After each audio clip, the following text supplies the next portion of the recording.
Hey everyone, we're Towaway Couple. I am Tom the driver. And I'm Bunny the truck washer. The truck washer. Yeah. And you'll notice Bunny dyed my hair tonight. And we've been driving so much, we thought we could do some videos along the way in the truck, in the hotel rooms. And we did some last time we were at a hotel room. Right. But because we now have the sleeping berth, we've been driving so much, so fast, that we haven't had a chance to do videos. Right. And we'd love to do them in our truck, but our truck has got such a stiff suspension that camera just bounces all over, and we don't want people to get sick. Right. So you're going to see us wearing the same clothes for the next several videos because, and we'll say it in front of each video, that we're going to be in the same clothes. So that's why we are doing a bunch of videos in the same clothes. Not that we don't shower or change clothes. Just now that we're home, we're going to bust out some videos and get them out there. Yeah, we came home and we're going to be home for about 5 days. Mm-hmm. We're taking our time. And then when we go back to pick up a run to Des Moines, because we're going to go meet some friends in Des Moines for the weekend. So we're enjoying this. Right. So we're just going to kind of take a little mini vacation the next couple days. Little us time. Because we were running a little hard and little vigorous. We were making a lot of money, but we were really exhausting ourselves. Yeah, we're getting a little too old to be running that hard. Exactly. So this video is, are we responsible for damage to the trailer, even if it was caused by road hazards or Mother Nature or anything? The answer is yes. Yes. Unfortunately, we had our first incident. We've had 14 dispatches, and it's bound to happen. Yep. And I knew it was going to happen. It's going to happen. If you do anything, the odds, no matter how good you take care of things, something, you didn't take a good enough picture and they find something you didn't find. Right. Something's going to stick. Something's going to stick, and you're going to get nailed for damage somewhere. Now, the bad part for us, too, is just earlier after we had hitched up and we were pulling it out of the gate, we fist bumped each other because we had just hit the $1,500 mark. The bond. We had paid it off, and we were happy. So we're like, okay, we're going to make 10% more. And we are excited about it because 10% is quite a bit of money. Right. And it doesn't add up as fast as you think it does. It doesn't. So we did a video on the bond a while back, and yeah, do the 10%, but man, it just hurts because you see the whole number of, let's just say 3,000. They're going to take $300 towards your bond. Yeah. I don't know about you. I mean, another company said they do 7% because they don't want it to hurt as bad. But we chose to go for the 10% because we figured it would be paid off faster, but it still took 14 dispatches to pay it off with that type of number. Correct. So now here's the thing. If you know that there's damage to the trailer and you're supposed to contact damage and let them know, hey, there's damage to the trailer, that is the proper thing to do. Right. That way they decide if you're going to keep going forward or turn around and bring that trailer back in. Exactly, because obviously if the damage is substantial, they're going to just tell you to bring it back if you're not as far. Yes. But if you're so far, they're just going to have you finish taking it, and then the dealer is going to fix it at the dealer pricing. Yeah. And that goes against your $1,500 claim. Right. And it could even be more. Right. And let me tell you, that was a very depressing run because it literally happened the first 2 hours out. Right. And we still had another 8 to go just thinking about it. So what had happened was, and like I said, if you know there's damage to the trailer, you contact your dispatcher or contact damage. Well, with us, it's Horizon. If you don't know there's damage, there's nothing to contact anyone about. Right. But what had happened was we contacted them, and because we fully admitted that there was damage to the trailer, they sucked out the whole $1,500 deposit, right. And they could hold it up to a year to see if there's a claim. Meanwhile, you got to build up another $1,500. And if there's no claim, you get the $1,500 back. If there's a claim, they'll negotiate with the dealership on the repairs because supposedly they get a better rate than if we were to ask the dealership to do it and just pay it out of pocket. Right. Now, we thought that they were just going to wait until the claim was filed and then they would take out that money that they needed, but no, they just took the whole $1,500 after they told me don't worry about it and everything. And they're like, don't worry about it, I've seen worse, and it happens and everything. And they didn't tell me they were going to take out the $1,500. And so I'm like, okay. And they're like, let's worry about when the claim comes in. So that went in my head. So all of a sudden we get down the road about a half an hour, my email notification goes off and it says $1,500 has been removed from my account. Mm-hmm. And I call them and I said, well, wait a minute, you told us not to worry about it. And they're like, well, you signed a contract stating that if you claim that you damaged a trailer, whether it's my fault or not, that they will take the $1,500 out and hold it. And then I got to build up at 10% another $1,500. And I was a little angry, I'll be honest. Right. I wasn't. That you didn't read all 65 pages of your contract. Yeah, 65 pages of the contract. So I was already stressing. I mean, I guess maybe they could have waited a day or two and then pulled it out or let me talk to us. Right. Explain the procedure. Say, first. Hey, this is your first one. Here's what we're going to do. This is standard operating procedure. I honestly kind of felt like it was it wasn't a nice move the way it happened. Right. And I'm sure the person's very nice. I'm not mad at her for doing her job, but the way it was handled, I don't really care for. I really wish we would have been, at least when we called, they would have told us, hey, because you called us, we got to take out the $1,500 and you got to rebuild it. But the way it was expressed is, let's wait till the claim comes in and see what the damage is. And then we'll go from there. But it was... So it was more misleading than anything. Misleading in our minds. Right. And if they're watching this, I apologize, but that's the way I felt. Right. I don't feel I should apologize for feeling misled. Right. I felt as a driver for their company, they should have been more upfront with us, even though we signed a 65-page contract, because that's what was put back in my face. But I understand, though, that the fact is they have, I don't even know how many drivers that they have, and they deal with this on an everyday basis. And we don't. But it's just the fact that, yes, it could have been explained a little bit better before. It just was like, bam. So here you go. You get the damage to your trailer. Now you lose. Now your $1,500 is gone. You may get it back. You may owe more. You don't know. So now I questioned myself after I saw that email, and I did honestly question myself. I'm like, well, what if I didn't see that object hit the trailer, and therefore I had no reason to call? And when we dropped off at Camping World, they filed a claim a year later or 6 months later or 3 months later. Then I wouldn't have gone through the stress I went through having $1,500 removed out of my account. And while it's no big deal to some people, that's a lot of money. And it took 2 months to get that in there. And especially because of the fact that we're coming through that pandemic. So we had been on unemployment. We lost our unemployment. All of our unemployment too. So here you're just rebuilding and we have your damage accounts. to our truck we got to worry about. And Tom was worried about the trailer. I'm like, forget the trailer. Look at the damn truck. Right.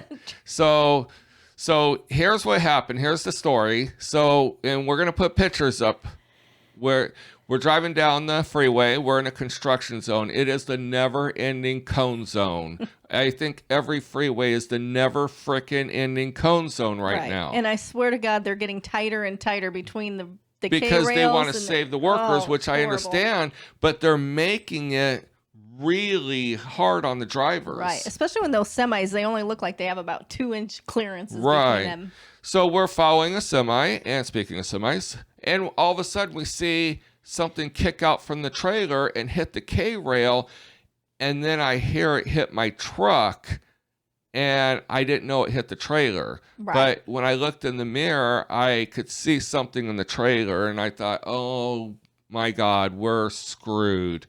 So we pull off when we go into a Love's, and it just looked like a scuff. It didn't even look bad at all. Right, because like I said, it was early morning when it happened, because Horizon employees hadn't even started working for the day, so it was still a little gloomy and cold and overcast and everything. So, well, the first thing we do is get out our handy dandy Mr. Clean Magic Eraser, which they tell you in these videos that you watch for orientation and at orientation. And if you go to Dan's Hitch, they talk about the Mr. Clean Dry or the Magic Erasers.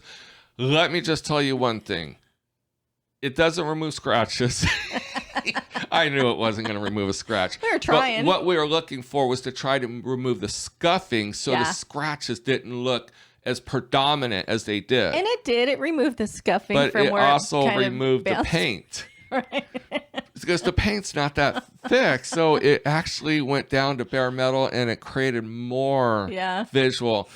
But when we were looking at it, we didn't really see any dents. We took pictures. We sent them up to Horizon. The girl at Damage even said, I've seen worse. It doesn't look dented. She goes, does it look dented? I said, I don't know. I'm driving. She goes, well, go look at it from, and we went back and forth because I want to make sure what angle she wanted me to look on. Did she want me to look forward or from a side view?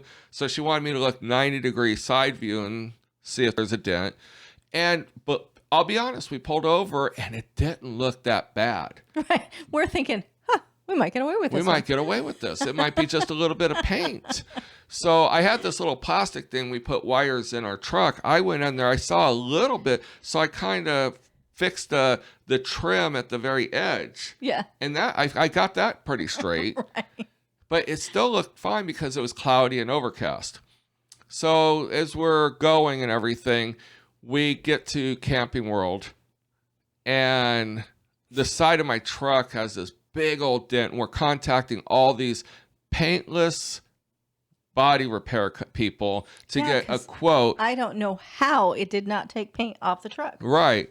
I mean, the ding on the trailer is the size of my fist. Yep. The dent on my truck is probably 12 to 14 inch round. Yeah. I mean, we don't even know what kicked up. It was so fast, it hit. And so I think when it hit my truck, it broke apart and part of it hit the trailer and wherever the rest went. We couldn't pull over. So we don't know what actually hit. So anyway, we get to Camping World, and the first thing is I want to try to just scoot by. So I get unhooked, and I move my truck into a parking spot. And the minute I did it, it was like a spotlight went on this little round dent. And it was a dent, clear as, so my truck was kind of hiding. It was, because now the sun is starting to go down, so it's like right on it. Right and on it. The front of the trailer was facing the sun, and the girl with the forklift comes out, and she didn't even notice it. I mean, I'm like, how do you not notice this? I'm over there just, I'm not going to say, there's a don't ask, don't tell type of situation that I'm learning. And I'm sitting there just as quiet as can be when a car pulls up and the guy starts talking to the girl and he goes, hey, what's that big old dent in the front of the trailer? Next thing you know, I see her pop her head over the other way, and I see her pick up the phone and make a call. And I thought, yeah, we're screwed. We're pretty screwed on this one. So the girl from Camping World comes out, goes straight up to the dent, looks us right in the face and says, what happened? So we told her exactly what happened.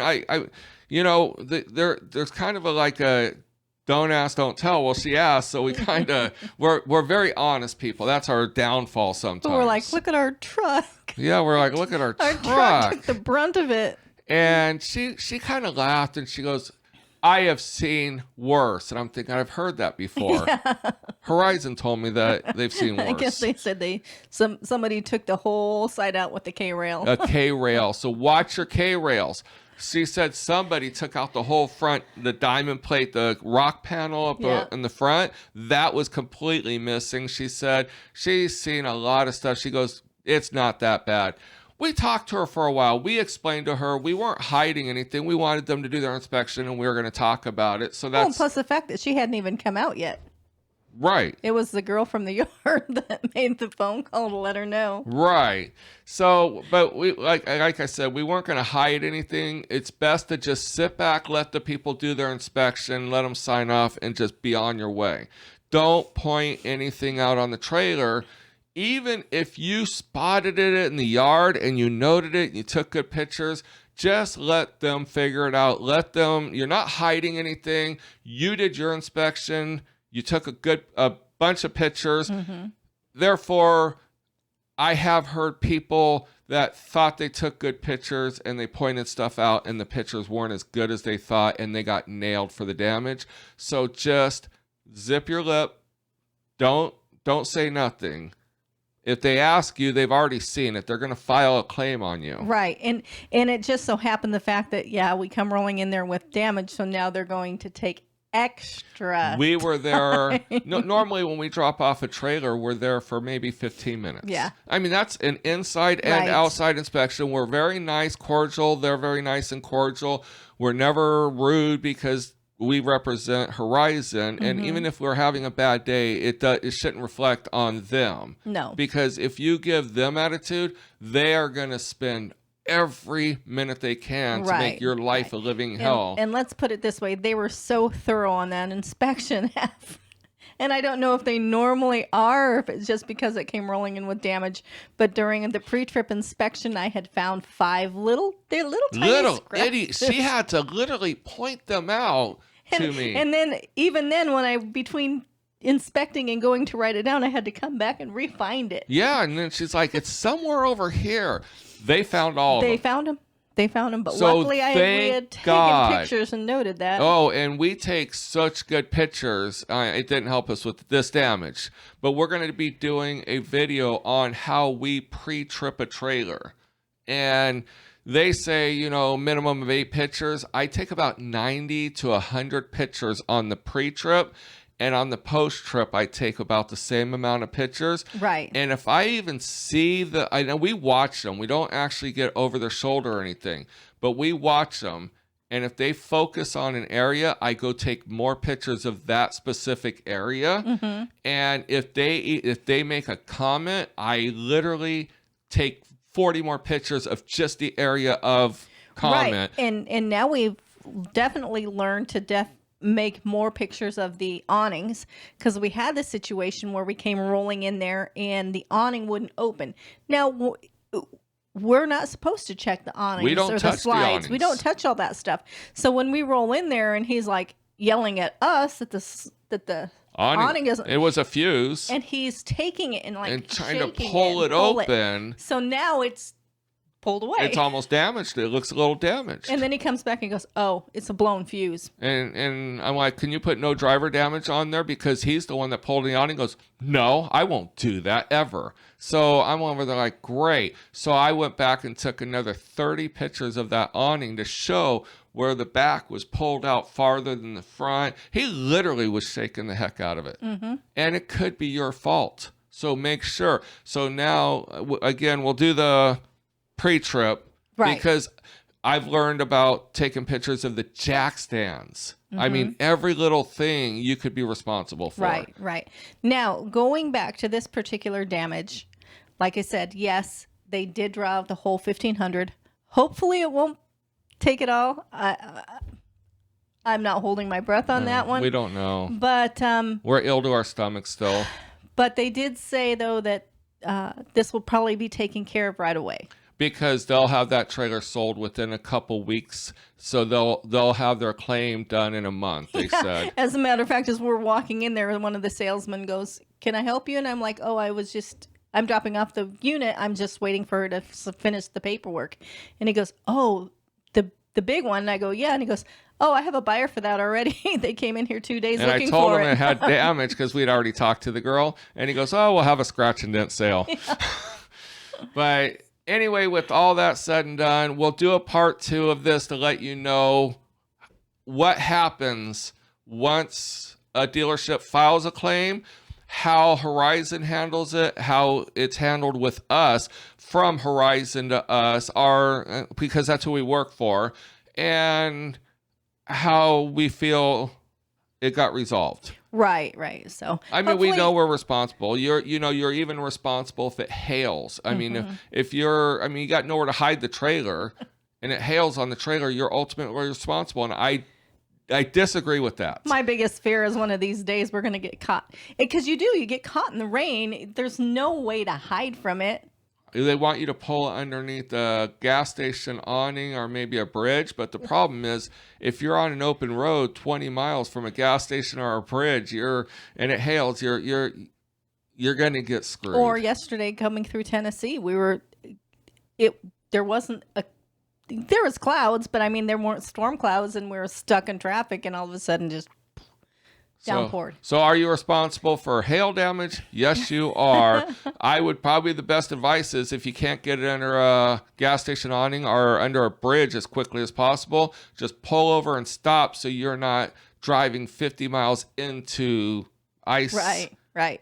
Balls of ice to cause more damage. My biggest fear is getting blown over by a tornado. Right. I can't outrun them with the 37-foot trailer attached to you. Exactly. So look for part 2. Yes, we're responsible. Yes, it sucks. Yes, we have to pay for the damage to the trailer and our truck. So minimum, we're looking at, they took out the $1,500. We've already been quoted over pictures with the paintless dent repair guys about $1,000 on our truck. Yep. But they say it's going to look like factory. So we'll take pictures afterwards. And it really sucks because we had just done 2 runs and we had made $2,600, and that's all gone. It's gone. I mean, literally in 24, 36 hours, we made $2,400. Yep. Because Bunny's able to drive me back. So we literally did a $1,400 run, and then we were doing a $1,000 run. And I was like, who else makes $2,400 in 24 hours? Not us. No, not us no more. We're going to slow our roll. We're not going to bust out anymore. No, I mean, that taught us to just not worry about it too much anymore. Right. So, all right. Until next video, we'll be wearing the same clothes. Maybe. Bunny's going to take her shirt off. Wait. I was told we got to keep these G-rated. So keep your shirt on. Can't quite do it that way. Right. All right. We'll talk to you later. See you soon.